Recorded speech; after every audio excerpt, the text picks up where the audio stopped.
किसी को कुछ पूछना है तो आप पूछ सकते हो।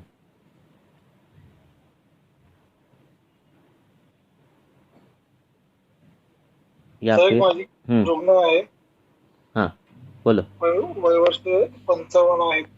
फिमेल पेशंट आहे. फिमेल आणि 55. त्यांना एक मिनिट मी 55 लिहून वर्ष घेतो. आहे. फिमेल आहे, 55 वय. पुढे त्यांची चीफ कंप्लेंट्स आहेत त्या मूत्रदाहामुळे आहे. मूत्रदाह आणि मूत्रशूल म्हणजे ज्यावेळेस मूत्र वेग येतो त्यावेळेस त्यांना त्या जागी खूप दाह आणि हे होतं. तर लास्ट 2-3 महिन्यापासून चालू आहे. त्यांना अग्निविद्या कर्म आणि मेडिसिन चालू आहे. ते ट्रीटमेंट घेईल तेवढ्यापुरतं बरं होतं. आणि नंतर त्यांना मध्येच सडन एखादा असा एपिसोड येतो की त्यांना ते खूप त्रास होतो त्यांना. त्यांना आता ट्रीटमेंट काय काय दिलेले आहेत तुम्ही? काय फक्त एवढ्याच कंप्लेंट आहेत? बाकीच्या काय कंप्लेंट?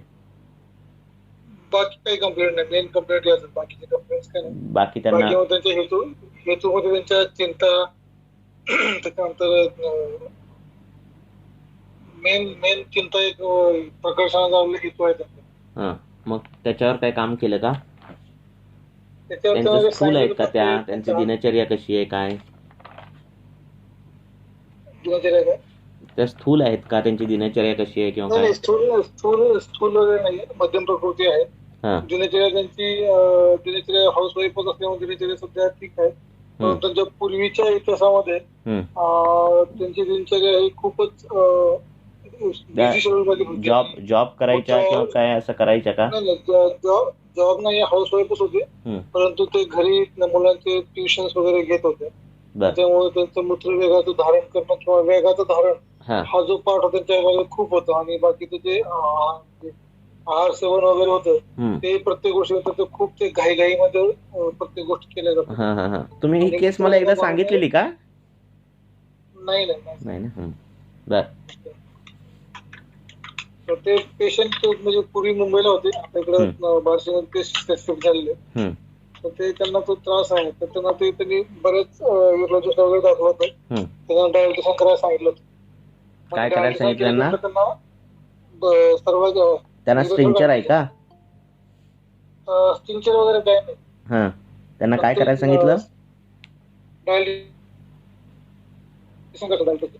करायला सांगितलं. करायला सांगितलं होतं. त्यांची स्कोपी पण झाली आहे. स्कोपीची रिपोर्ट सर्व नॉर्मल आहे. स्कोपीमध्ये कुठल्याही प्रकारचे अपडेट नाही.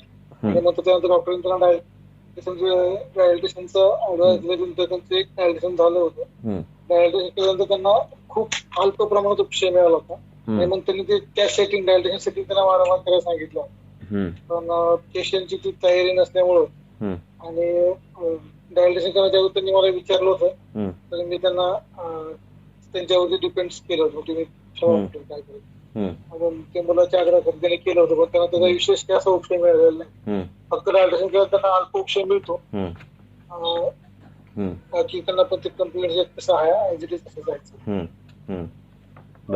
अजून त्यांचं मूत्रदाह शूल हे जे कंप्लेंट्स आहेत ते आहे. बर. आणि लघवी बोला ना. लघवी त्यांना व्यवस्थित होते. लघवी त्यांना पूर्वी अडकत होत होती. पण जेव्हापासून मी त्यांना विद्याकर्म करत होतो, विद्याकर्म केल्यापर्यंत ते लघवीचं जे प्रमाण होतं किंवा अर्जन्सी जी होती, अर्जन्सी आणि फ्रिक्वेन्सी जी होती ती त्यांची बऱ्यापैकी कंट्रोल मध्ये आहे. पण आता ज्यावेळेस त्यांना मूत्रप्रवृत्ती होते त्यावेळेस त्यांना तो दाह आणि शूल होते असं त्यांचं म्हणणं आहे. म्हणजे त्यांचं ते प्रत्येक जेव्हा येतात आपल्या मला बऱ्यापैकी फरक पडला होता मधल्या काही काळामध्ये. परंतु परत मला जर त्रास चालू झाला की मला ते सहन होत नाही.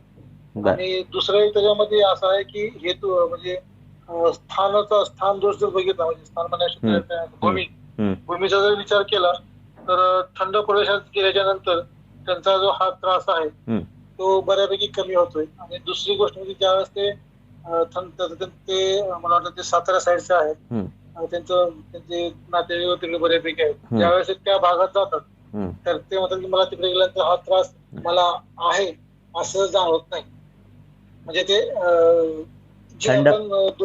थंड ठिकाणी गेले की त्यांना बरं वाटतं.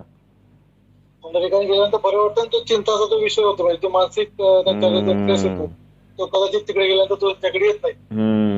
तर या दोन गोष्टीचा हेतू आहे, पण ते त्याचं कसं हेतूचं कसं परिवर्तन करावं आणि त्यांचे औषध चिकित्सेमध्ये काय ऍड करावं की मला असं नाही गेलं. मी त्यांना ऍक्च्युली बुकशॉरी गुगल चंद्रप्रभामध्ये सायमल्टेनियसली औषध दिलं होते.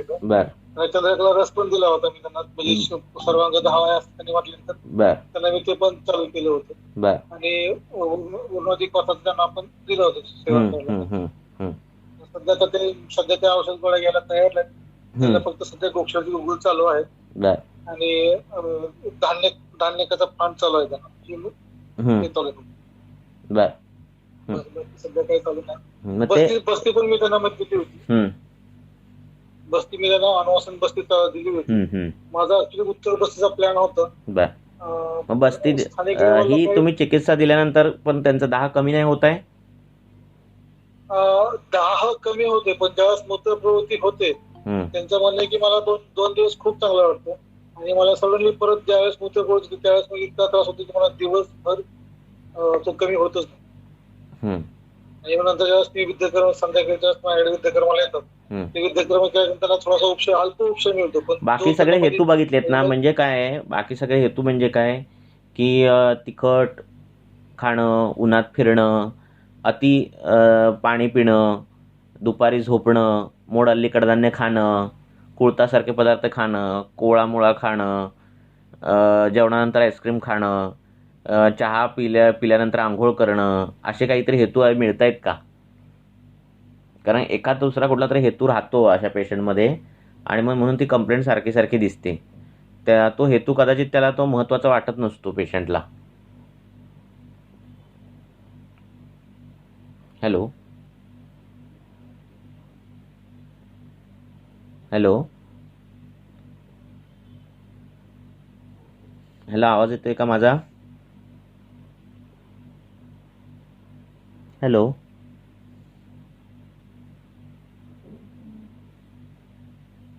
हॅलो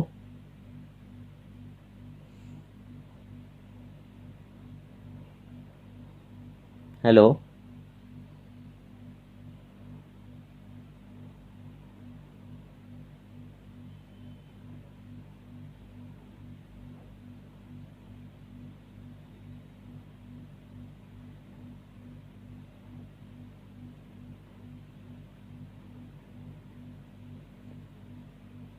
हॅलो हॅलो आवाज येतोय माझा? हॅलो हॅलो हा सर येतोय आवाज. बोला. मगाशी की माझा गेलेला का आवाज का तुमचा गेलेला? तुमचा आवाज गेला. बरं ठीक आहे. हां मग मी बोललेलो काय ऐकायला नाही आलं? नाही काहीच नाही. बरं तर हा अशा पेशंटमध्ये काहीतरी एखादा हेतू आहे का शोधावा लागतो प्रत्येक वेळी. आपण चिकित्सेकडे प्रत्येक वेळी उडी मारतो ते बरोबर आहे, पण मोड आलेली कडधान्य खाते का, मूत्रवेग धारण तर आहेच तिचं, दुपारी झोपते का, आंघोळीच्या आधी चहा पिते का, हे पण हेतू बघायला पाहिजेत. जास्त लोणचं खाणं, दही खाणं, मुळा खाणं, कुडीत खाणं, हे पण हेतू सगळे मूत्रकुच्च्याकडे जातात. तसे काही हेतू आहेत का ते बघितलेत का?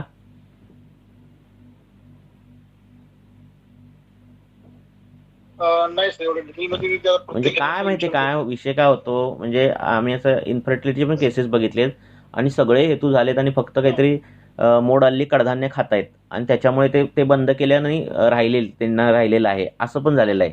म्हणजे खूप बारीक हेतू बघायला पाहिजेत. आलं का लक्षात असं माझं म्हणणं आहे.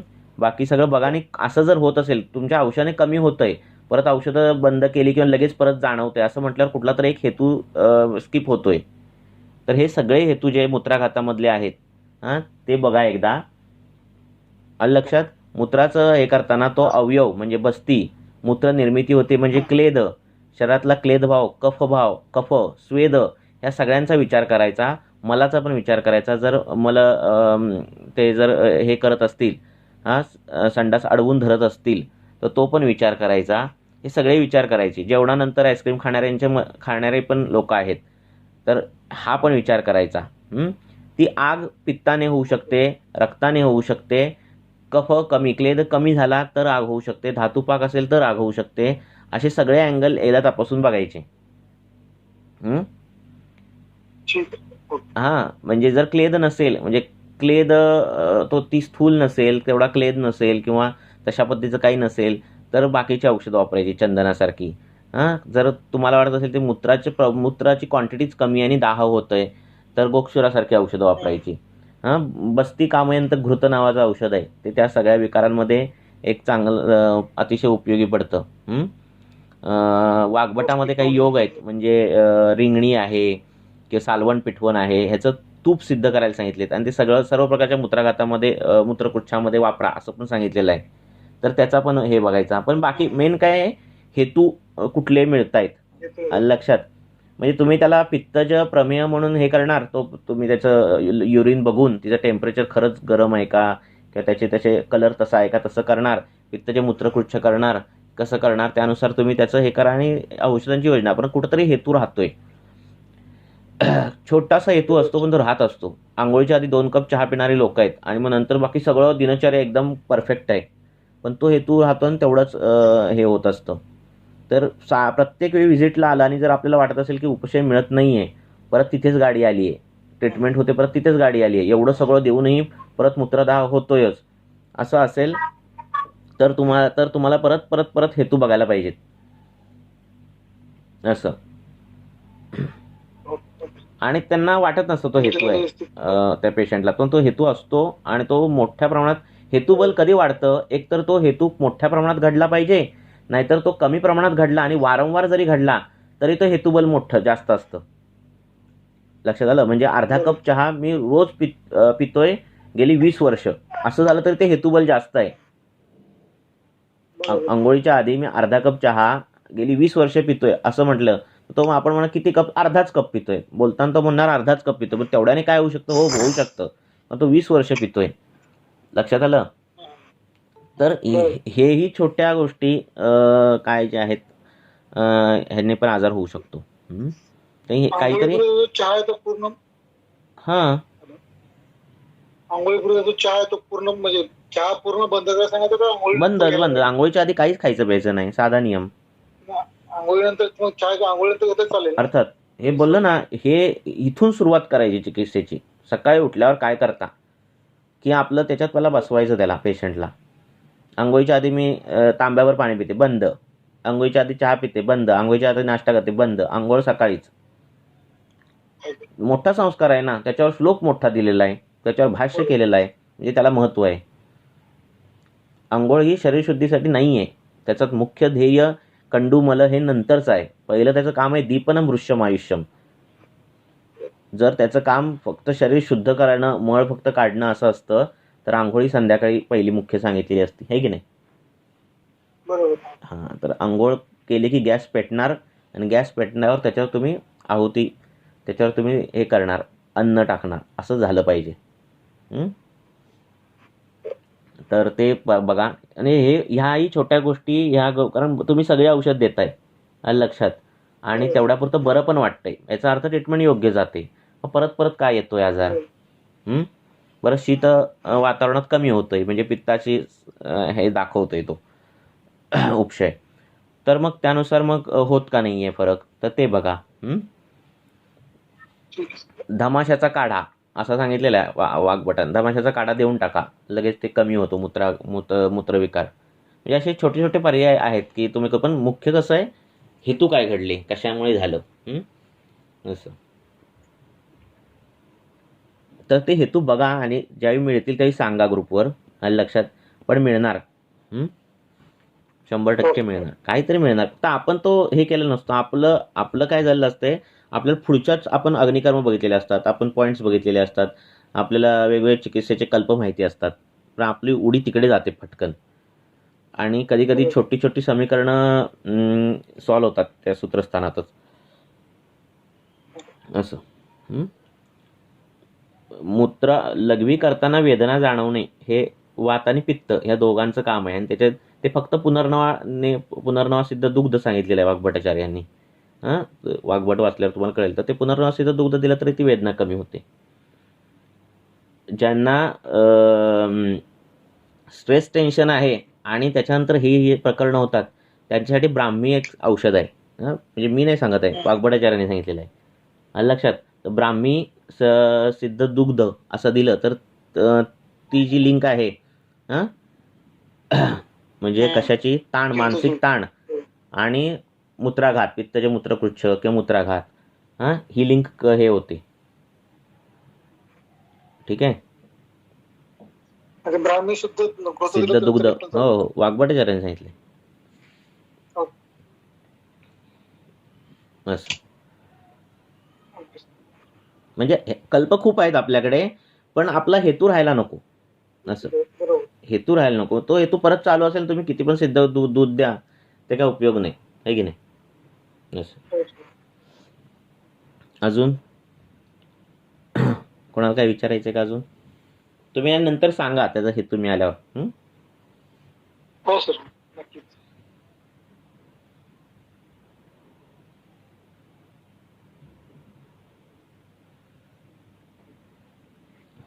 कोणाला काय विचारायचंय का?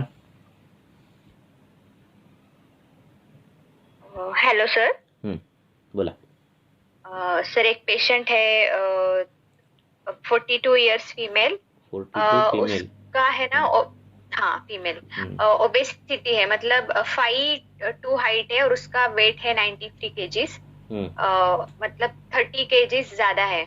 और उसका मतलब वेरिकोज वेन है. और अभी जैसे वो उसने पहले कभी बीपी चेकअप भी नहीं करवाया था, रिसेंटली अभी कराया, तो उसका बीपी 150/90 ऐसे ही आ रहा है, 155/90. तो फिर मैंने उसको रक्तपात और वेरिकोज वेन था और उसको उष्णता थी ज्यादा, मतलब नहाने के बाद सिर्फ ऊर्ध्वजत्रुगत ही ज्यादा उसको पसीना आता था नहाने के बाद. तो मैंने ऐसे कंसीडर करके उसे रक्तपाचक, मेदोपाचक और हेयर फॉल, मतलब पूरा बाल्डनेस आ गया है, तो हेयर फॉल था तो अस्थि मज्जापाचक, ऐसे करके उसको दिया. तो बीपी थोड़ा अभी कम हो गया, 140/80. तो सर अभी इसमें उसको मतलब वेट भी 1 वीक में ऑलमोस्ट, पहले वीक में उसने फॉलो नहीं किया जैसे मैंने बताया, तो वो थोड़ी एंग्शियस हो गई कि मेरा कम नहीं हुआ. तो मैंने उसको बोला कि तुमने क्या क्या लिया था वो मुझे फिर से नोट डाउन करके भेजो. तो वो उसने, मैंने जो बोला था वो नहीं फॉलो किया था. फिर नेक्स्ट वीक मैंने उसको बोला कि रात का खाना बंद करना है. तो वो सिर्फ लाया बोला था, लज्जा बोला था लेने के लिए. तो अभी उसका वेट 1.6 kg कम हुआ 1 वीक में. तो सर उसमें और मतलब आरोग्यवर्धिनी मैंने ऐड किया है अभी. तो और उसको अभी पसीना ज्यादा आता है क्या? हाँ सर, तो मुझे एक पूछना था, उसने अभी स्कैन मैंने कब से बोला था, तो स्कैन में उसका फैटी लिवर आया है ग्रेड 2. तो और आरोग्यवर्धिनी और ये सब रक्तपाचक और मैंने कंटिन्यू किया है. तो उसमें पुनर्नवा ऐड करना चाहिए या नहीं करना चाहिए? जैसे फैटी लिवर आया है ग्रेड 2, तो और क्या ऐड कर सकते हैं? ठीक है. तो पहले तो बात स्टार्टिंग क्या, बाकी लोगों को बोल रहा हूँ कि जो स्थूल रुग्ण है वो हम स्थूल जो है वो बॉडी मास इंडेक्स से मत देखो. पहली बात, ये होगा स्थूल, पर देखते समय मत देखो उसकी हाइट कितनी हो और वेट कितना भी हो सकता है. हमारे इसमें स्थूल अगर हो तो वो उसको जो क्राइटेरिया दिया है, स्पिक्स स्तनोदर लंबनम, और थोड़ा चलने के बाद भी उसको थकान महसूस हो रही है तो वो स्थूल है. कई मैंने स्थूल देखे हैं, वो अच्छे दौड़ते हैं, कुछ भी उनमें ये नहीं रहता, तो वो स्थूल नहीं है हमारे हिसाब से. तो बॉडी मास इंडेक्स हम मानते नहीं. तो दूसरी बात, ये पहली बात होगी. अब इसमें क्या है, इसमें स्वेदाधिक्य है इसमें, है ना, बोल रही है वो. हाँ सर. और सर एक मिनट, एक बोलना था, उसके जब मैंने हिस्ट्री ली तो उसके जो मतलब मुझे लगा स्थूल्य का कारण कि उसको कभी भूख ही नहीं लगती थी. तो भूख नहीं है तभी भी वो खाती रहती थी. तो मुझे एक लगा कि वो ओबेसिटी मतलब स्थूल्य का कारण हो सकता है, क्योंकि वहाँ पे अग्नि नहीं है और उसने खाते ही रहना, तो फिर और स्वीट ज्यादा खाना जब भूख नहीं है. अभी भी वो बोलती मुझे कभी भूख ही नहीं लगती. फिर मैंने उसको बोला आपको जब भूख लगेगी तभी आपने खाना खाना है. तो अभी तो वैसे भी तो क्या है, अगर फिर इस क्राइटेरिया से जो हमने बोला, हमारा जो स्थूलता का क्राइटेरिया, इसमें अगर बैठ गया और लग रहा है कि ये स्थूल है, इसके स्पिक्स स्तनोदर लंबन है, थोड़ा सा चलने पर उसको थकान महसूस होती है, तो फिर ट्रीटमेंट का आगे का पार्ट है। अगर वो तरुण है तो उसका वजन जो होता है वो बहुत स्पीड में कम हो सकता है ट्रीटमेंट से। और अगर वो 40-42 है तो जो अगर हम बहुत कम करते जाओगे तो वात बहुत बढ़ेगा। तो इनका जो वजन है वो कम करने के लिए पहले अभ्यंग रोज करना, नित्य व्यायाम करना, व्यायाम बहुत ज़्यादा नहीं करना और रात का खाना कम करना, ऐसा किया तो भी वजन कम होता है। इसमें आपने कोई लेखनीय गण कुछ दिया था? नहीं सर, अभी लेखनीय गण का कुछ भी नहीं दिया था। जस्ट मेदोपाचक पहले 15 डेज और षडंग पानीय दिया था क्योंकि उसको मतलब पाचन के लिए एज और पाचन ही दिया था मेन। दीपन अभी कुछ भी नहीं दिया। तो उसका एक महीने में 3-3 अगर 2-2 3-3 किलो वजन कम हुआ तो भी इनफ है। इससे ज्यादा स्पीड मत रखो। नहीं सर, नहीं, उसने कुछ भी, मैंने उसको व्यायाम भी ज्यादा नहीं बोला क्योंकि अभी बीपी भी थोड़ा ज्यादा था, तो मैंने उसको बोला तुम ज्यादा एक्सर्शन वाला कुछ भी नहीं करना है, जस्ट रात का खाना ही दिन भर आप जब भूख लगे तभी खाना है, और रात का खाना जस्ट लाजा और मूंग दाल का सूप और इससे वजन कम ही होगा उसका। हाँ हो गया। हाँ, ऐसे धीरे धीरे होना, ज्यादा नहीं करना उनका वजन। और अभ्यंग नित्य उनको बोलना, क्योंकि ये अभी जरा लेखन बढ़ गया तो वात वृद्धि होती है, तो तिल का अभ्यंग उसको रोज करना, बोलना उसको। हाँ सर। और उसको वेरिकोज वेन है तो वो जाएंगे, वो जाएंगे, बस स्थूलता जाएगी तब वो सब जाएगा। सर तो वो मुझे पुनर्नवा का पूछना था कि इस पेशेंट में पुनर्नवा यूज कर सकते हैं या नहीं। देखो, पुनर्नवा ये द्रव्य है ना, ये शोथ का व्याधि प्रतिनिक द्रव्य है, पर आप पुनर्नवा कहाँ देखोगे? आप शोथ में देखोगे तो वहाँ पुनर्नवा नहीं स्टार्टिंग आया। शोथ में देखोगे तो वहाँ सुंठ आएगी, देवदार आएगा, नवायस आएगा, लास्ट में पुनर्नवा आएगा। पुनर्नवा आपको वातज हृदरोग में फर्स्ट मिलता है।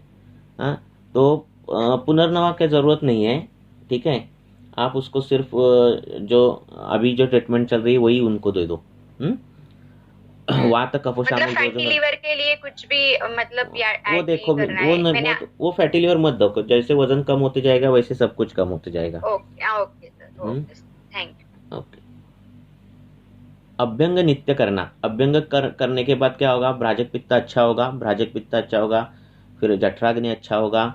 वो सब होने के बाद यकृत का काम ऑटोमेटिक अच्छा होने लगता है, क्लेद अच्छे से वहन होने लगता है, मूत्र का वहन होने लगता है अच्छे से, और फिर बाकी सब चीजें अच्छे होने लगती है। सर मतलब ये रक्तपाचक, मेदोपाचक और अस्थि मज्जा पाचक के बाद और क्या देना है इसमें आगे जाके? मैंने आरोग्यवर्धिनी डाला है पित्त और शीत द्रव्य जो है ना ज्वर की, वो दे दो। या फिर प्रमेय, पित्तज प्रमेय या फिर कफज प्रमेय में जो द्रव्य आए हैं, लोध्र, ये सब जो है, लोध्रासव से वजन भी कम होता है और फैटी लीवर भी कम हो जाता है। ये ऐसे द्रव्य दे दो।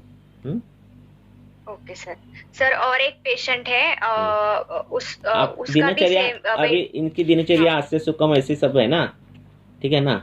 सर वो टीचर है, मतलब अभी तो स्कूल पहले वैसे ही था, दोपहर में सोती थी, व्यायाम बिल्कुल भी नहीं था, वैसे ही था दिनचर्या, मतलब खाना और भूख नहीं है तब खाना, तो इसकी वजह से उसका वेट गेन हुआ है, मतलब इतना 92 kg। प्रमेय जो कफज प्रमेय में जो है ना, लोध्रा सो आप यूज कर सकते हो, उसमें अच्छा रिजल्ट मिलेंगे।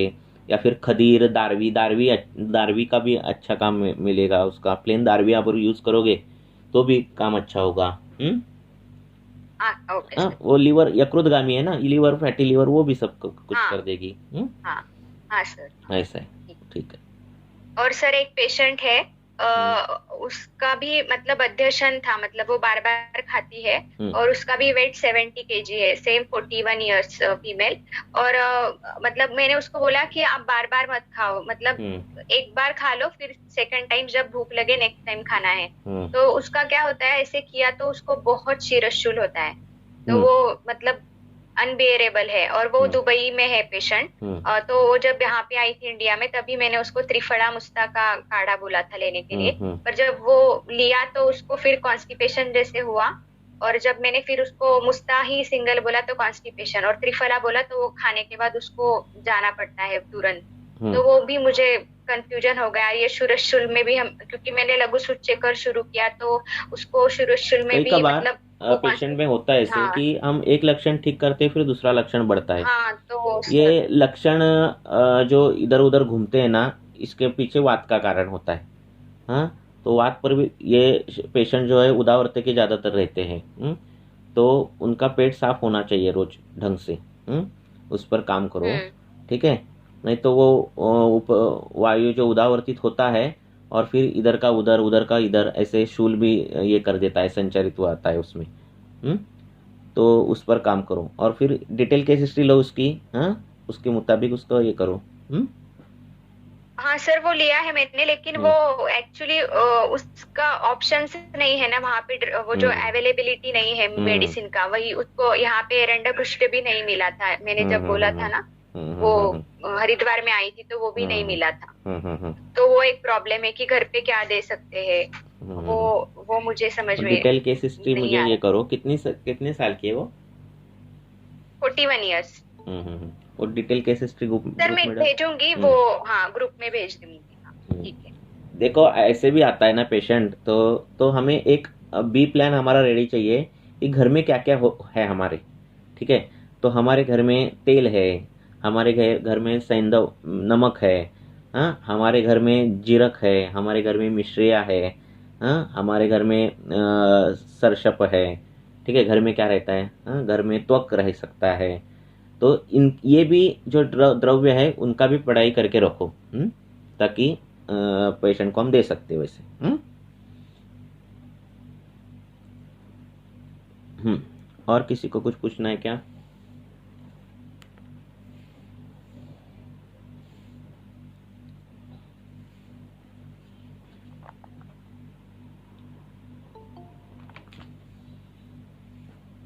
कोणाला काही विचारायचं असेल तर विचारू शकता किंवा मेसेजवर तुम्ही टाकू शकता।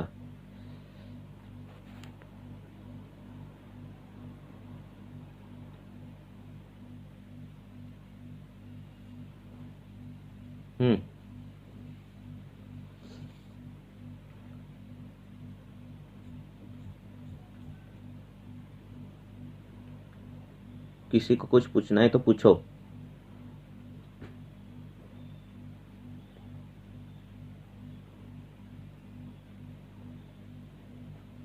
तुमचे काही केसेस सांगायचे असतील तर तुम्ही सांगू शकता। तुम्ही तयार राहा तुमचे प्रश्न घेऊन।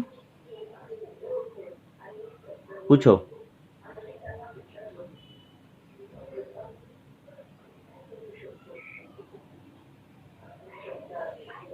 Good evening sir.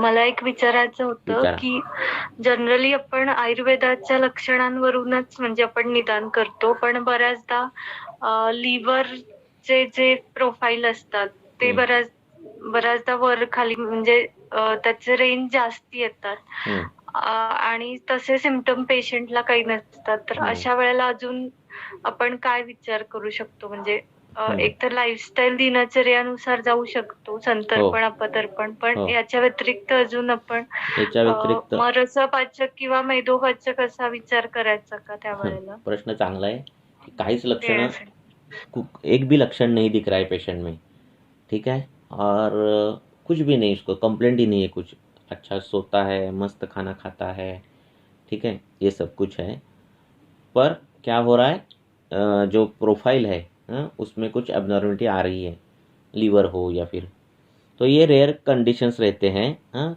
पेशेंट कुछ तो सिम्टम दिखाता है, कभी कभार वो हमने कभी ये पूछा नहीं रहता है कि आपको स्वप्न में क्या दिखता है, हम है ना, हम क्या बोलते हैं, नींद कैसी आती है, ठीक ठाक आती है, स्वप्न आपको लगते हैं क्या, कुछ ड्रीम्स ये होते हैं क्या नींद में, वो नहीं हम पूछते। तो वो भी लक्षण हमारे लिए महत्वपूर्ण है। ठीक है, दिन में मैं 2 बार 3 बार टॉयलेट जाता हूँ, ऐसे भी होगा तो भी हमें मलपाचक देनी होगी। पाचन, दीपन, अनुलोमन, ये जो है ना क्रियाएं, ये चालू करो। ठीक है, अगर उसका दिनचर्या संतर्पण जन्य है तो वैसे उसको अपोजिट ट्रीटमेंट दे दो। दिनचर्या में कुछ गलत हो, दीवार स्वाप करके ऐसा कुछ कर रहा है तो वो बदलो। ये सब बदलने के बाद अगर फिर भी कुछ अलग से आ रही है प्रोफाइल, तो उनकी फैमिली की प्रोफाइल देखो। मेरे एक पेशेंट है, उनके फैमिली में सभी सभी सभी लोग जो है उनका सभी का बीपी 160 के ऊपर है और सभी लोग नॉर्मल है, उनको कुछ भी कंप्लेंट नहीं है, तो ये हो सकता है। ठीक है, ठीक है।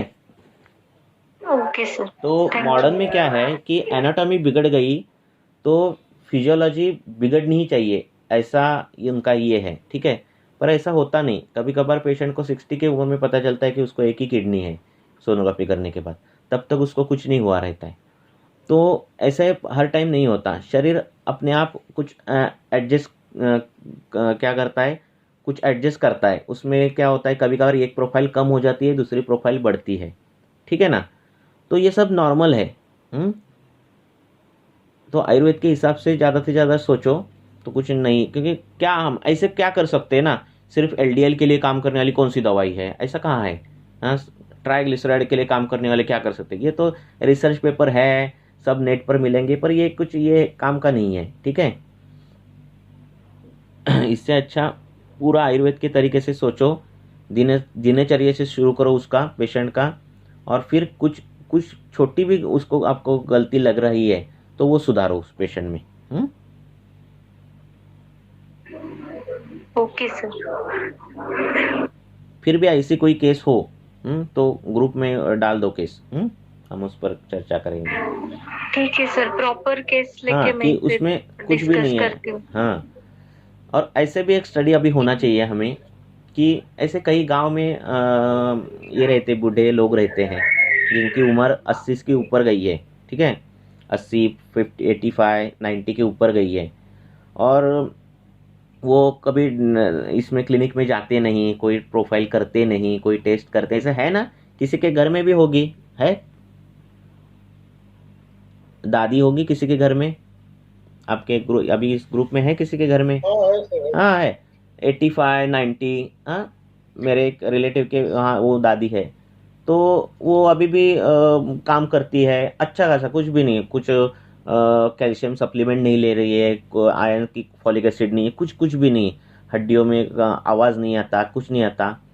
अब ये ऐसे पेशेंट है जिन्होंने कभी हॉस्पिटल नहीं गए, कहीं कभी प्रोफाइल नहीं की, इनकी एक बार प्रोफाइल करनी चाहिए। ठीक है, और फिर इनकी ऐसी बहुत सारे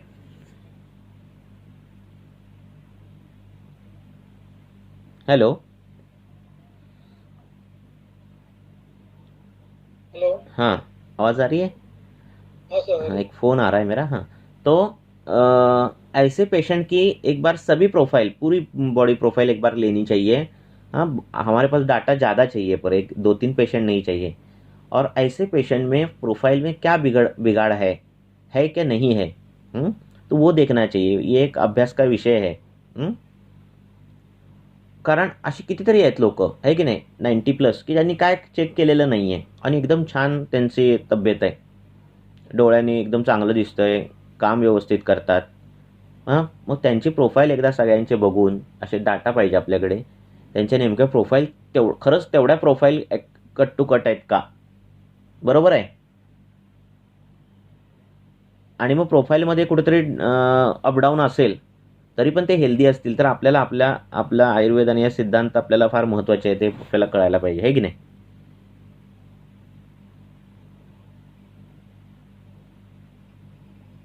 यस सर, तो असा एक डाटा करायला पाहिजे कलेक्ट। ये रोड पर काम करते हैं,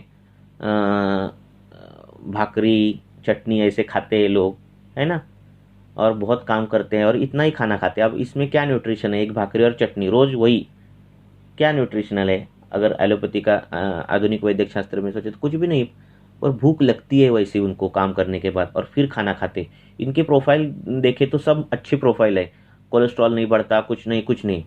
और जिनको सुबह अखरोट मिलता है, सुबह खजूर मिलता है, फिर काजू खाते हैं, दूध के साथ बादाम खाते हैं, गाय का दूध पीते हैं, फिर 2 टाइम अच्छा खाना खाते हैं, घी खाते हैं, सब कुछ खाते हैं, और फिर प्रोफाइल देख कर जाओ तो कुछ तो प्रोफाइल में फॉल्ट मिलता है।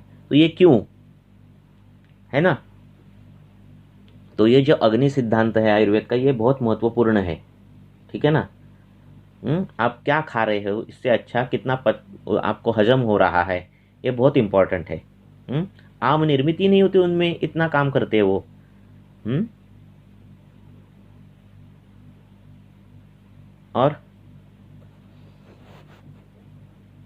किसी को कुछ पूछना है? बराबर है कि नहीं? हाँ sir. Yes right. Over conscious लोगों को है ना ज़्यादा होते हैं ना बीमारियां।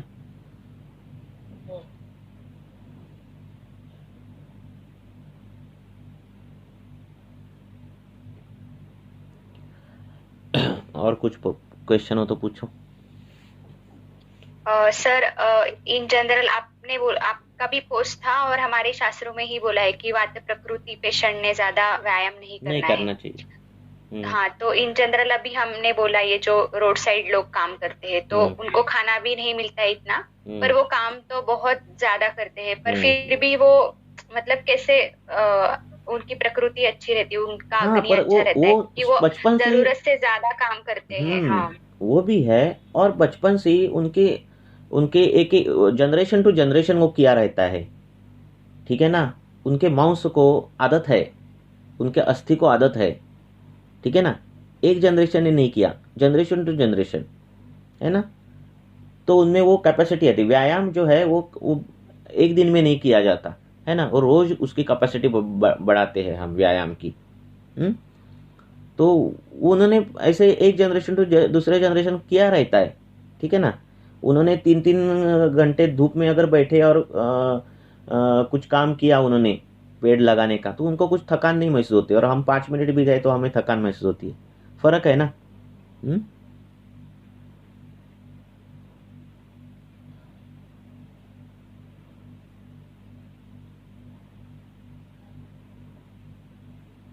उनमें भी जो वात प्रकृति के हो उनकी आयुर्मर्यादा कम होगी, ठीक है ना। वो थक जाते होंगे जल्दी।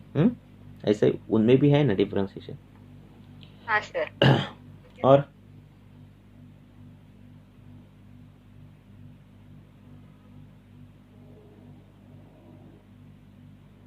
तात्पर्य ये है कि हमें बहुत आधुनिक वैद्य शास्त्र से क्या हुआ है कि इंटेक पर ज़्यादा जोर दिया है। क्या खाना, कौन सा विटामिन कम पड़ रहा है, कैल्शियम कम पड़ रहा है, इस पर ज़्यादा ध्यान दिया गया है। और इनपुट और शरीर में जो भाव पदार्थ है, इसके बीच में जो प्रोसीजर है, इसके बीच में जो काम करने वाला जो अग्नि है, उस पर ही ध्यान नहीं दिया। तो उस पर ध्यान देने की ज़्यादा ज़रूरत है। कौन व्यायाम करता है आजकल? अभी नए जनरेशन कर रहा है, पर ज़्यादातर करते ही नहीं। डॉक्टर लोग, वैद्य लोग भी कम ही करते हैं व्यायाम। सिर्फ वो सूत्रस्थान में ही व्यायाम है ना। अगर व्यायाम को इतना महत्व दिया है कि उसने विरुद्ध आहार खाया तो भी उसको कुछ नहीं होगा, उसने ये किया तो भी उसको कुछ नहीं, इतना उसका महत्व है, तो महत्व है ना। है कि नहीं? और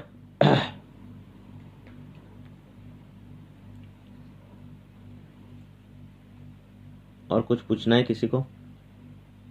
सर अगर कोई पेशेंट है, मतलब इन जनरल कोई है तो उनको अगर मतलब जन्मजात ही जैसे कोष्ठ रहता है ना, किसी का क्रूर, मध्यम, मृदु, तो मृदु कोष्ठ जैसे उनको बार बार थोड़ा सा ही स्ट्रेस से हो जाता है, कभी किसी कुछ बाहर का खाया तो हो जाता है, तो ऐसे पेशेंट्स में तो हम जैसे वो सहज है, तो ऐसे पेशेंट्स में हम चिकित्सा करने के बाद भी तो उनमें रसायन में क्या देना चाहिए, जैसे कुछ सिद्ध जल हम दे सकते हैं क्या? और मोस्टली वो वात प्रकृति ही पेशेंट रहते, तो मुस्ता सिद्ध जल भी मैंने देखा तो उनमें ज्यादा वात बढ़ जाता है तिक्त रस की वजह से, तो और क्या दे सकते हैं उसमें, और ड्रग्स क्या दे सकते हैं?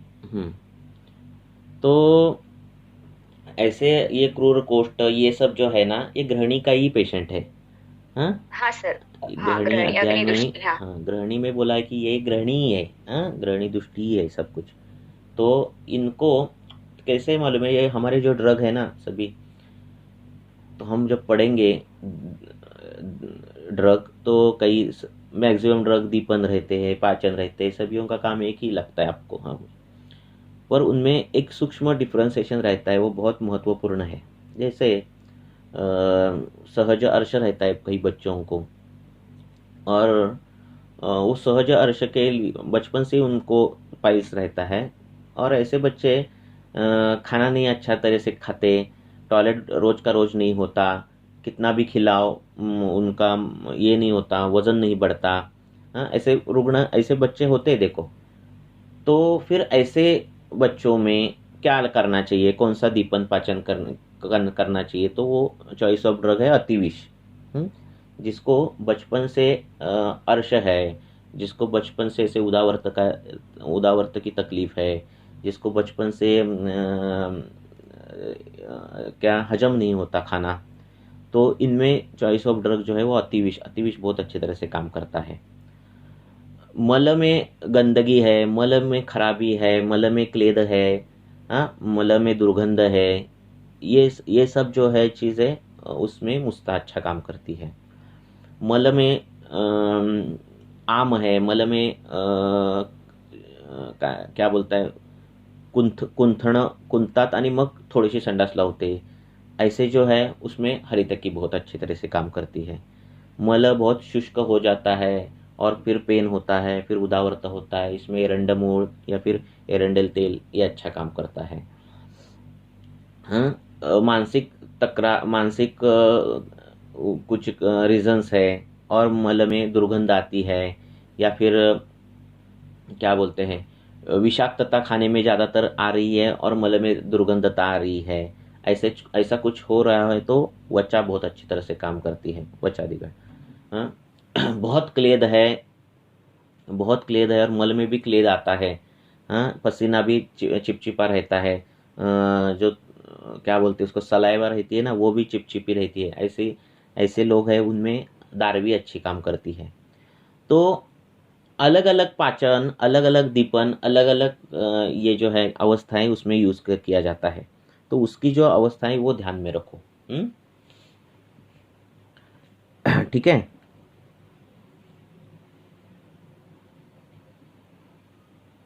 हेलो। हाँ सर। तो हाँ उस सर, हिसाब से ये करो। वही मुझे समझ में नहीं और आता है कईयों कि को जैसे बच्चे पालन कई जो बच्चे रहते पालन हैं, करने के बाद भी होता है सर, वो मतलब घर हाँ, का ही खाना खाए तो भी मतलब मोशन होना ही तो है पेट ऐसे जो में रुग्ण कुछ है ना, तो। ये जो अल्प ये है बल वाले, उनको उनका बल कैसे बढ़ाया जाए, है ना? तो एक तो बल हम आहार से बढ़ाते हैं, नहीं तो व्यायाम से बढ़ाते हैं। ठीक है ना? हाँ, तो आहार से धीरे धीरे बढ़ाना और थोड़ा थोड़ा व्यायाम उनको करने बोलना। ठीक है, तो ये चीजें करके धीरे धीरे धीरे उनका बल बढ़ाओ। ठीक है। अभ्यंग से बल बढ़ा सकते हैं हम। बेला तेल का अभ्यंग करो, है ना, बल बढ़ता है। तो बल बढ़ाने के लिए खाना ही चाहिए, बृहणीय द्रव्य ऐसा कुछ नहीं है। ठीक है ना?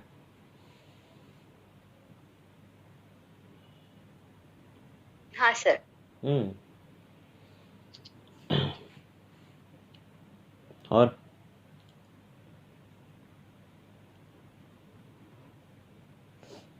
और किसी को कुछ पूछना है क्या? हाँ सर, वो जो मैंने फिर से वही पूछ रही हूँ कि उसमें कुछ द्रव्य कुछ दे सकते हैं क्या सर? मतलब उसका अग्नि बढ़ाने के लिए, और जैसे धारण शक्ति है ना, जो वो बढ़ाने के लिए, उसका जो आंत्र की धारण शक्ति, उसके जो अन्नपान है ना, उसकी सब्जी अगर बना रहे हो तो आहार्य में आप दवाई डाल सकते हो, हिंगवाष्टक चूर्ण डाल सकते हो। हाँ, हाँ ठीक है, हिंगू डाल मतलब वो सकते। दीपन हाँ, दीपन भी ऐसे आहार करेगा में और नहीं ग्राही करोगे, कार्य भी आहार करेगा। को ही ऐसे कर दो उसको। ठीक है, ऐसे अगर करोगे सर, तो हो जाएगा। वो ओके, द्रव्य जैसे को ग्राही होगा और क्योंकि दीपन भी होगा ऐसे। हाँ, क्योंकि औषध कितने काल देना ना, उससे अच्छा हाँ सर, वही। आहार को ही ऐसे बनाओ। ठीक है ठीक ना? ठीक है। जैसे भस्मक है, तो भस्मक को क्या किया, अभी इस अग्नि को करना कैसे कम, तो उसको वैसे वो अपामार्ग की उसकी खीर बनाओ, है ना? तो खीर आहार ही वैसा हो गया गुरु। वो गुरु भी होता है और देर तक पचता है, और उसको तकलीफ भी नहीं होती, है ना? उन्होंने क्या किया, आहार को ही उसको औषध बना दिया, है ना? तो ऐसे करो। Thank you sir. ओके.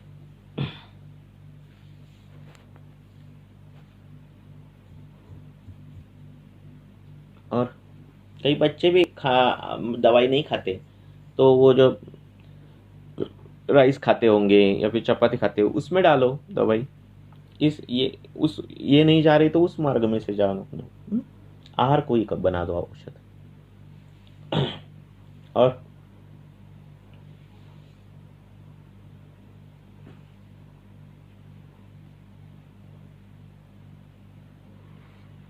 और किसी को कुछ पूछना है? आप अच्छे अच्छे क्वेश्चन निकाल के रखो या फिर केसेस निकाल के रखो ताकि हम ज़्यादा से ज़्यादा डिस्कशन कर पाए. आपको कुछ सुझाव देनी हो तो वो भी बताओ. Hello sir. बोला बोला. सर, एक फीमेल लेडी आहे पेशंट, वय 50 वर्ष. 50 वर्ष आहे sir. 50 years old. Okay. 3 months पासून नोन केस ऑफ डायबिटीज आहे सर त्यांना. आणि कंटिन्यू त्यांची ॲलोपॅथी ट्रीटमेंट सुरू आहे. त्यांनी आयुर्वेदिक घेतलं नाही, तर त्यामुळे सर त्यांना शुगर कंट्रोल मध्ये आहे, पण पेशंट खूप वीक आहे सर. आणि पेशंटला अन्न पण पाचन पण होत नाही आणि जेवायला पण जात नाही. फार एक पोळी खातात आणि अशक्तता खूप आली आहे सर त्यांच्यामध्ये. 3 महिन्यापासून डायबिटीज झालंय काय? डायग्नोज झालंय? हा सर. हा डायग्नोज. आणि शुगर खूप आधी हाय होती पण आता रेंज मध्ये आहे. पण त्यांना त्रास खूप होतोय, म्हणजे हात पायाला मुंग्या आल्यासारखं वाटणं, टोचणं, असं गळून गेल्यासारखं वाटणं. आणि सर मग आता ह्याच्यात विचार कसा करायचा सर? प्रमेय तर आपण स्थूल आणि कृश असे दोन्ही दिलेत पेशंट.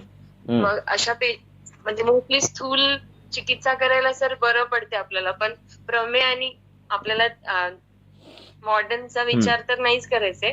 अशी पण प्रमेयाची त्यांच्यामध्ये लक्षणं दिसते, तर सर विचार कसा करायचा? तर प्रमेयामध्ये या वजन कमी असलेल्या, मी हिंदीमध्ये सांगतो म्हणजे जास्त लोकांना कळेल. तो प्रमेय में जो है ऐसे कृश जो है उनमें संतर्पण करने बोला है. अब संतर्पण करना है तो संतर्पण कैसे करना?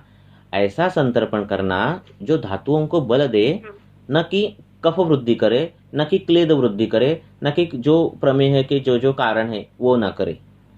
ऐसा संतर्पण करना है. ठीक है ना? मांस सेवन नहीं करना, पर मांस रस पी सकते हो. ठीक है? ओके. एक मिनट फोन उठाता हूँ. हाँ सर. हेलो. हाँ बोला. हाँ बोला.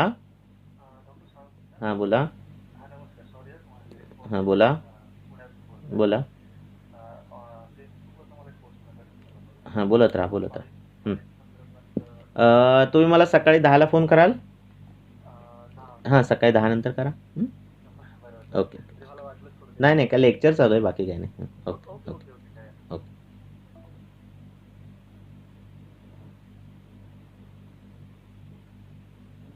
हेलो. हाँ सर. हाँ, मैं क्या बोल रहा था? हाँ, तो ऐसे उनको संतर्पण करना है. हाँ, जो ये सब चीजें ना करें. प्रमेय के अगर कारण हेतु अगर आपने देखे ना, तो प्रमेय के हेतु में गुड़ तो है ही जो आपको मालूम है. हाँ, शर्करा तो है ही वो आपको मालूम है. हाँ, पिष्टमय पदार्थ भी है. पिष्टमय पदार्थ में जो असे पोटावर धरल्याने दाबले की ते पीठ होतं. असे सगळे. मग त्यात तांदूळ येणार, चण्याची डाळ येईल, ज्याचं असं पीठ होईल. ते सगळे वो सब पिष्टमय पदार्थ. ठीक है? नवधान्य है. देखो, नवधान्य है, वो भी आता है. हम नवधान्य ही खाते हैं. सुगंधी धान्य, बासमती राइस भी से सब उसमें है प्रमेय के हेतु में. तो ये हेतु बंद करना है. हम क्या बोलते हैं? सिर्फ मधुर मत खाओ बोलते हैं, है ना? पर ये तो क्या करता है, कभी डायबिटीज के वाले वो गुड़ खाते हैं, तो गुड़ तो मेन हेतु है ना? तो हमें तो हमें पॉइंट पे आता हूँ. हमें क्या करना है? उसका क्या करना है? संतर्पण करना है, पर उसकी क्लेद नहीं उसका बढ़ना देना चाहिए. उसको ताकद देनी है धातुओं को, पर क्या करना है? नाही वाढवायचंय, क्लेद नाही वाढवायचं. मग अशी कुठली द्रव्य आहेत? तर अशी द्रव्य आहेत म्हणजे शिलाजीत. अशी कुठली कुठली द्रव्य आहेत? अशी द्रव्य आहेत म्हणजे शिलाजीत. दुसरं कुठलं द्रव्य आहे? लोहभस्म. लोहभस्म दिलं, ताकद वाढणार, धातूंची वाढणार.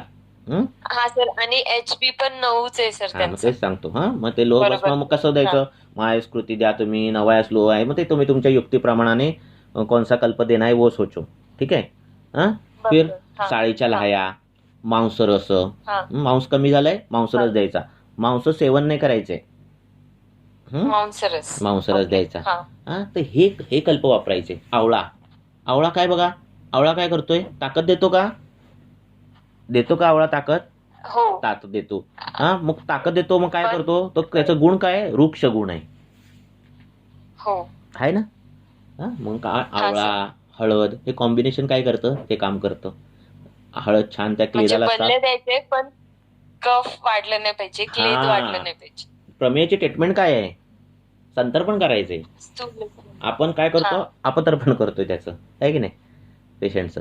बारीक प्रमेय आला, त्याला पण लेखन, गोड खाऊ नको, तूप खाऊ नको, हे खाऊ नको, असं नाही करायचे. ते नाही खायचं मान्य आहे, पण खायचं काय हे पण महत्वाचं आहे. मग अपतर्पण होईल ना सर पुन्हा. मग वात वाढतो, मग तो प्रमेयच होतो आपला, काय तो वाढतच जातो. परत बाकी ते मेटफॉर्मिन, बाकीचे जे कॉम्बिनेशन्स आहेत ते आहेतच. बरोबर आहे. तर अशा पद्धतीने त्याचं हे करायचं. शिलाजीत वट्टी कधी द्यायची, मग नवयास लोह देऊ का, अयस्कृती देऊ का, हे तुम्ही तुमच्या युक्तीप्रमाणे ठरवायचं. भूक लागली तर साळीच्या लाह्या द्यायच्या, मांसरस कधी द्यायचा, हे तुमच्या युक्तीप्रमाणे त्याला सुरू करायचं. आणि हे सुरू केलं ना, शुगर पण कमी होते आणि तो पेशंट पण चांगली ताकद वाढते. काय होतं आता 3 महिन्यापूर्वी डायबेटीस काय झाला? काहीतरी कुटुंबात मोठा हे आघात झाला का? नाही सर, त्यांनी ती काही हिस्ट्री दिली नाही. तर काहीतरी होतं अचानक काहीतरी कुटुंबात, आणि इतकं मोठं दुःख होतं किंवा इतकं मोठं काहीतरी होतं की पहिला फटका बसतो अग्नीवर. लक्षात. आणि तो पहिला फटका अग्नीवर बसला, फटका बसला की अग्नी जे जेवण पचवायचं, जसं व्यवस्थित पचवायला पाहिजे तसं पचवत नाही. फिल्टर चाळण जी आहे ती खराब होते, साधं गणित. आणि मग त्या चाळणीतून जसं व्यवस्थित जायला पाहिजे तसं न जाता थोडा क्लेद जातो, थोडा खराब कप जातो पुढे, जे पचायला पाहिजे ते न पचता पुढे पुढे जातं आणि मग ते रसात जातं. मग जाणार काय? न पचणारा रस कुठला आहे? मधुर रस आहे ना. बरोबर आहे. आणि ते माधुर्य तो पुढं पुढं जात ते तिकडं रक्तात, रसात ते सगळं दिसायला लागतं. आलं लक्षात. म्हणजे अग्नी चांगला करायचा. मग अग्नी चांगला कशाने करू शकता? सुंठीने करा, तुमच्या युक्तीप्रमाणे तुम्ही करा तो अग्नी चांगला. जेवणाच्या आधी त्याला दीपन द्यायचं. सकाळी सायंकाळी जे सांगितले त्या पद्धतीने आवळा, हळद असं काहीतरी कॉम्बिनेशन द्यायचं. आणि लोहभस्म नाही तर शिलाजीत, हे त्याचा दुपारी त्याला द्यायचं. शिलाजीत बऱ्यापैकी 3-4 गोळ्या अशा द्यायच्या, 1-2 गोळी नाही द्यायची. दुधासोबत पण देऊ शकता. असं करा. Thank you sir. ओके.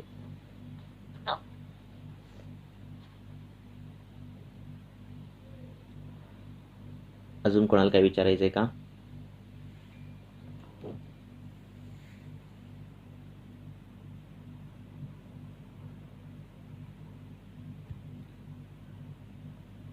और किसी को कुछ पूछना है तो पूछो. तुम्ही तुमचे प्रश्न रेडी ठेवत जा. उद्या पण वाटलं असं आपण डिस्कशन घेऊ, पण प्रश्न जास्त असायला पाहिजेत. म्हणजे डिस्कशनला आणि व्हरायटी ऑफ प्रश्न पाहिजेत, म्हणजे डिस्कशनला मजा येईल, है ना.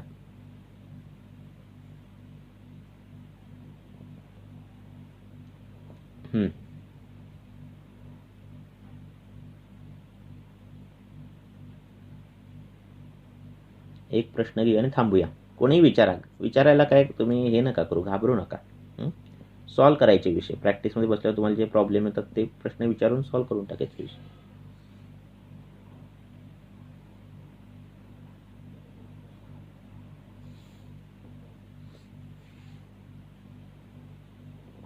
सर बोला. आरशाबद्दल आपण मगाशी बोलत होतो, तर आरशात काही लोकांचे बरेच वर्षाचा प्रॉब्लेम असतो, तर बरेच वैद्यांकडे औषधं पण घेतलेली असतात. तर अशा वेळेला मग आपण सारखं सारखं औषध देणं पण म्हणजे त्या लोकांना ते जास्त औषधाने पण त्रास होतो. तर अशा वेळेला जे लेप सांगितलेत किंवा धुरी द्यायला सांगितले, आपल्या ज्यात वास ठेवायला सांगितले, तर त्याचा धुरी द्यायला सांगितलेली आहे, म्हणजे कसा शेकायला उपयोग करावा? सांगितलेलं आहे. तर त्याचा कसा उपयोग आपण केला पाहिजे, काय काय लक्षात घेतलं पाहिजे आपण, कारण तिथं निवडुंगाचं ठीक सांगितलंय. नाही, कठीण जाऊ सोपं आपण करू शकतो ना, कितीतरी सोप्या गोष्टी करू शकतो आपण आरशामध्ये आपण कितीतरी सोप्या गोष्टी करू शकतो. आरशाची संप्राप्ती एकदा तुम्हाला कळाली ना, आरशाची हेतू काय आहेत, पहिला काय संप्राप्ती करते, गुदाची संप्राप्ती करते है ना. काहीतरी वाहनातून प्रवास करणे, गुदाच्या जागी मार लागणे, अतिप्रवाहन होणे है ना, रिपीटेड ॲबॉर्शन झाली, अतिसार जास्त प्रमाणात झाला, असं सगळ्या खूप खूप संप्राप्त्या आहेत ना. हां, आणि मग ते दोष येत आहेत तिथे आणि मांसांकुर ते निर्माण करतायत, अशी ती संप्राप्ती घडते. मग मांसांकुर कसा आहे, वातज आहे, पित्तज आहे, कफज आहे, त्यानुसार त्यांच्या दोष हे कळतं आणि मग त्यानुसार ट्रीटमेंट होतात त्याच्या. बरोबर आहे. मग आता तुमचं काय एक्झॅक्ट प्रश्न काय आहे की सोपं आपण काय ट्रीटमेंटमध्ये हे करू शकतो का लावायला? म्हणजे लावायला किंवा आपण जे धुरी देतोय ते म्हणजे आपण इंटरनल कमी औषध वापरावं लागावं का वापरायला लागलं पाहिजे ना. इंटरनल अर्श आहे, तो साधा गोष्ट नाही, अर्श आहे. त्याच्यानंतर उदावर ते प्रकरण येणार आहे. हा म्हणजे वापरायचे इंटरनल, पण म्हणजे जितकं कमी वापरता येतील आपल्याला औषध इंटरनल, आणि हे बाह्य पण वापरून एकच औषध इंटरनली वापरता येतं, एकच चूर्ण तुम्हाला इंटरनली देता येतं. अर्श फार सोपा आजार आहे. तुम्हाला तो सुंठ कळाली पाहिजे, तुम्हाला पाठा कळाला पाहिजे, धमासा कळाला पाहिजे, हिरडा कळाला पाहिजे. आलं लक्षात. ही जी औषधं आहेत ना, गोक्षूर कळाला पाहिजे, मोचरस कळाला पाहिजे, ही एवढी औषधं कळाली तुम्हाला तरी तुम्ही व्यवस्थित अर्श ट्रीट करू शकता. आलं लक्षात. आता ही जी संप्राप्ती घडते, आता थोडक्यात आपण सही करूया. आता ही जी संप्राप्ती गुदापासून सुरू होते, बरोबर आहे. तर आपल्याला गुदामध्येच करण्यासाठी काय करू शकतो की तिथं ते औषध राहिलं तर सोपं म्हणजे गुदपिचू. संडाच्या जागी तेलाचा बोळा ठेवणे, बरोबर आहे. इथे पहिला संप्राप्तीचा जो सुरुवात आहे ती तुम्हाला भंग करता येते.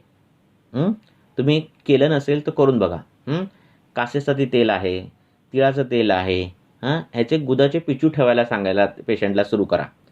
कडक अर्श असेल, म्हणजे वातज अर्श असेल, आणि रात्री जर त्याने तिळ तेलाचा पिचू ठेवला आणि सकाळी आंघोळीच्या वेळी फक्त गरम पाणी त्याच्यावर शेकलं तरी वातज अर्श कमी होतो. केलं नसेल तर करायला सांगा पेशंटला. पित्तज अर्श असेल, तुम्ही मोचरस हातून दिलंय, रक्त थांबलंय तरी पण अर्श आहे, कासेसाठी तेलाचा पिचू ठेवायला सांगा. रोज ठेवायचा रात्री झोपताना. तर बघा दुसऱ्या दिवशी अर्श नंतर काही दिवसांनी बघा किती अर्शामध्ये इम्प्रूव्हमेंट मिळते. एक आहे ना तुमच्याकडे पिचू ठेवण्याची मार्ग, ते करा ना.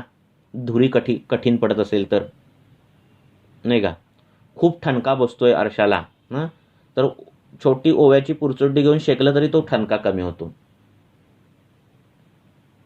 आलं का लक्षात. म्हणजे खूप सोपं आहे. त्यात निवडुंगाचा चीक, ह्याचा चीक आणि त्याच्याकडे एवढ्या डीपमध्ये कशाला जात आहे. एवढ्यानेच पहिले अर्धे पेशंट तुमचे ट्रीट होतील. आलं का लक्षात. जेवढं सोपं आहे तेवढं जरी काढलं ना ग्रंथातून तरी पण ते पण खूप आहे. आलं लक्षात. काहीतरी विचारायचं का तुम्हाला अजून?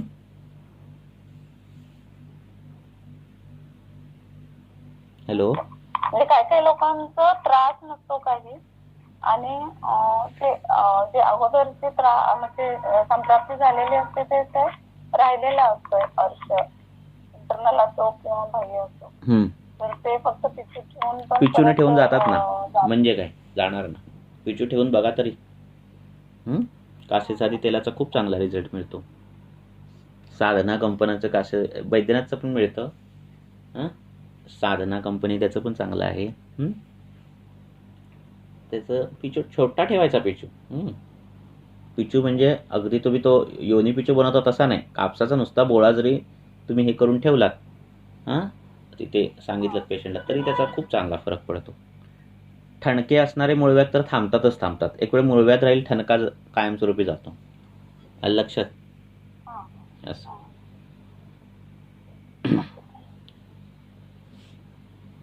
अजून कोणाला काही विचारायचं आहे? अजून तुम्हाला खूप डाऊट आहे का? तुम्ही केस टाकत जा ग्रुपमध्ये आरशाची. सांगीन मी ट्रीटमेंट काय. डिटेल टाका, म्हणजे मी डिटेल सांगेन. हां सर, मला एक केस डिस्कस करायची आहे. सांगा. जर तुमचा शेवटचा प्रश्न. बोला. मल्टिपल स्क्लेरोसिस डायग्नोज झालेला पेशंट आहे सर. त्याला लेफ्ट साइडला लेफ्ट पाय ना पूर्ण इम्बॅलन्स आहे, बिलकुल म्हणजे कंट्रोल नाही बॅलन्स. चालताना इम्बॅलन्स होते आणि 3 वर्ष झाले डायग्नोज होऊन. तर मी खंज, पंगू आणि पक्षाघात याच्या दृष्टीने चालू केलंय. आता 1 आठवडा झालाय. ती पण पाचनमध्येच त्याला बऱ्यापैकी फरक पडलाय. थिकनेस कमी वाटतोय. तर आता नेक्स्ट काय करावं? नसते केले का चालू? नाही, अजून आर्म खूप आहे सर, पूर्ण कोटेड. आर्म पूर्ण गेल्यानंतर नसते चालू करा. कर्णपुराण चालू करा. शिरोपिचू ठेवा. आणि सर ते मी वाचलं ते मल्टिपल स्क्लेरोसिस, त्याच्यामध्ये मानेचे डॅमेज होते. तर आपला अजून काही ऍड करू शकतो का? म्हणजे ब्रोहन पण करू शकतो का याच्यामध्ये? वय किती आहे पेशंट? डिटेल केस हिस्ट्री सांगा ना. 37 इयर्स आहे आणि डायग्नोज होऊन 3 वर्ष झाले. अचानकच त्याला इम्बॅलन्स झालं. स्मोकिंगची हिस्ट्री आहे. फॅमिली हिस्ट्री मध्ये काहीच नाहीये. आणि आता रात्री जागरण, दिवस स्वाप वगैरे आहे.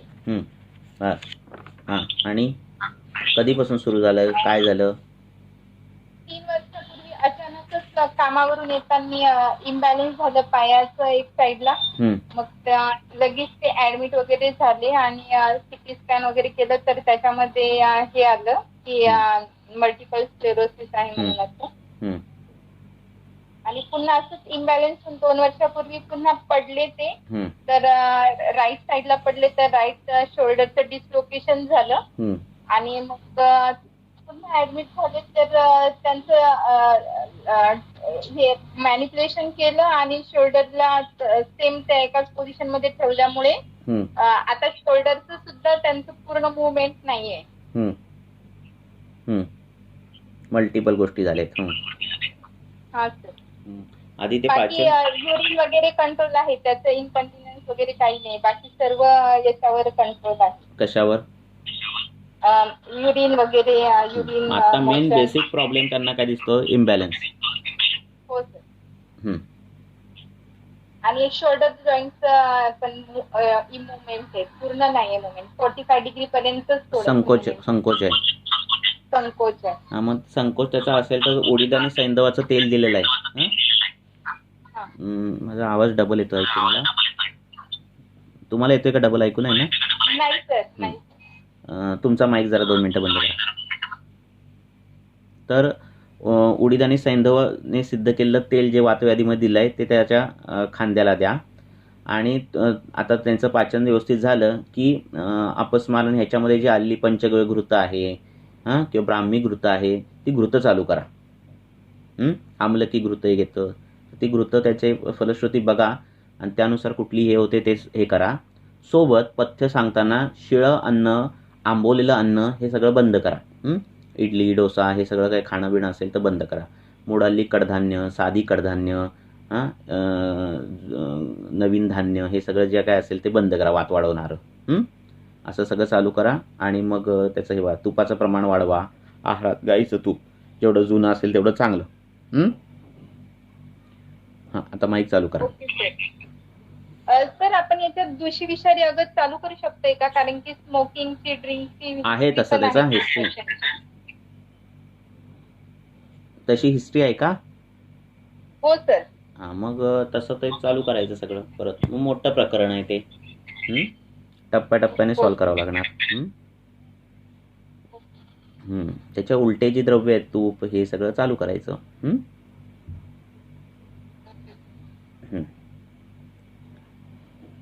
बरं, अजून कोणाला काही विचारायचंय का? थांबूया का? विषा काय असं जर तुम्हाला दिसत असेल ना, हेतू विषाचे आहेत, तर विषामध्ये आलेली जी तुपविप आहेत ती वापरायला सुरुवात करायची. आपल्याला वापरायचं काय? तूप वापरायचे. आलं लक्षात?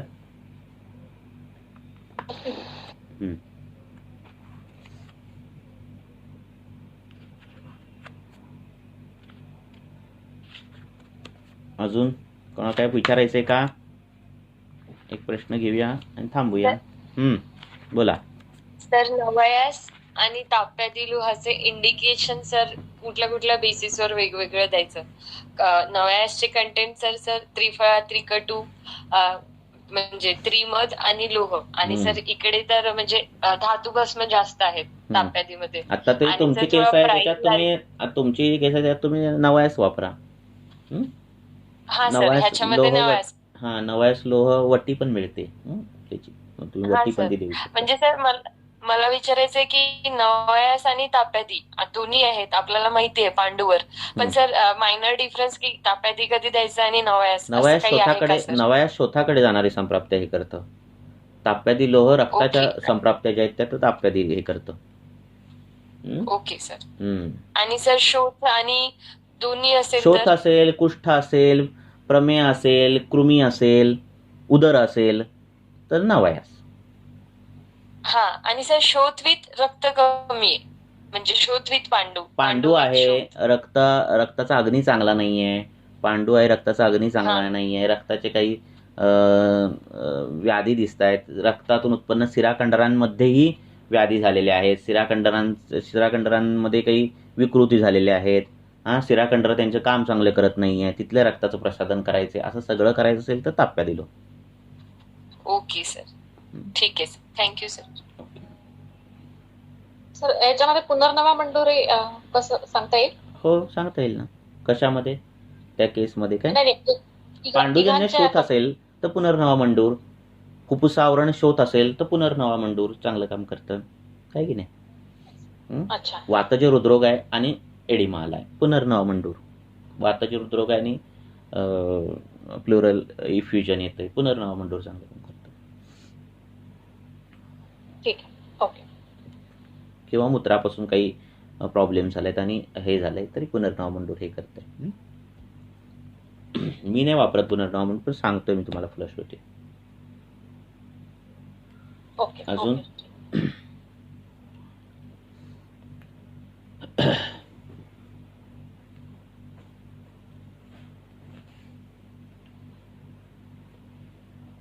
ठीक आहे, उद्या पण आपण 9 वाजता डिस्कशन करू. अजून प्रश्न काढून ठेवा, म्हणजे अजून आपण डिस्कस काय करू. काही तुम्हाला काही वेगळं वाटत असेल, तुम्हाला काही सुचलेलं असेल, वाचलेलं, तर तुम्ही ते मांडा, म्हणजे खूप लोकांपर्यंत तुमचे विचार जातील. थांबूया आपण.